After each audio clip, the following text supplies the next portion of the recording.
मी पंजाब विदर्भामध्ये 12, 13, 14, 15 ऑगस्ट पर्यंत असंच दररोज वेगवेगळ्या भागात पाऊस पडणार आहे म्हणून हा अंदाज सर्व शेतकऱ्यांनी लक्ष द्यायचा.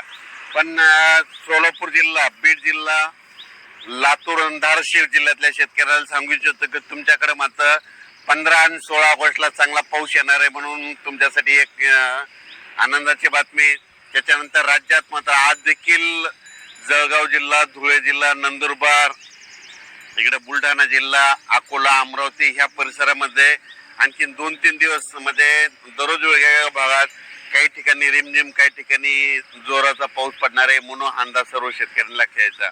राज्यात सांगायचं झालं तर पश्चिम महाराष्ट्राकडे फक्त थोडाफार सरीव सरी येतील म्हणून हा अंदाज लक्ष द्यायचा. कोकणपट्टी आणि घाटमाथ्याचा पाऊस मात्र ते चालूच राहील. पुण्याकडं, नाशिककडं सरीव सुरुवात होईल म्हणून हा अंदाज पुणेकरांनी, नाशिककरांनी अंदाज लक्ष द्यायचा. पण राज्यात मात्र आज 12 ऑगस्ट, 13, 14, 15च्या दरम्यान वेगवेगळ्या भागात दररोज, सर्वदूर नाही पण वेगवेगळ्या भागात पाऊस पडणार आहे. सगळ्यात जास्त विदर्भाकडे जास्त पाऊस असणार आहे म्हणून विदर्भातल्या शेतकऱ्यांना अंदाज लक्ष द्यायचा.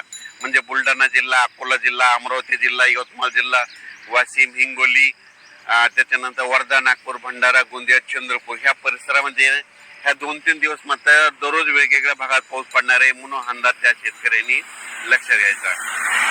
त्यानंतर नांदेड जिल्हा, लातूर जिल्हा, परभणी जिल्हा, हिंगोली, बीड, जालना, संभाजीनगर या परिसरामध्ये आज म्हणजे 12-13 तारखेला 8 दुपारनंतर रात्रीच्या चांगला जोराचा काही काही ठिकाणी पाऊस पडणार आहे म्हणून हा अंदाज परभणी, जालना शेतकऱ्यांनी लक्ष द्यायचा.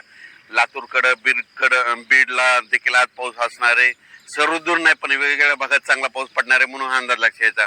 आणि सोलापूर, लातूर, धाराशिव, नांदेड आणि या परिसर, त्याच्यानंतर सांगोला, पंढरपूर मात्र 15-16 ऑगस्टला म्हणजे 15 ऑगस्टला चांगला तिकडे पाऊस पडणार आहे म्हणून त्यांनी देखील हा अंदाज लक्ष द्यायचा.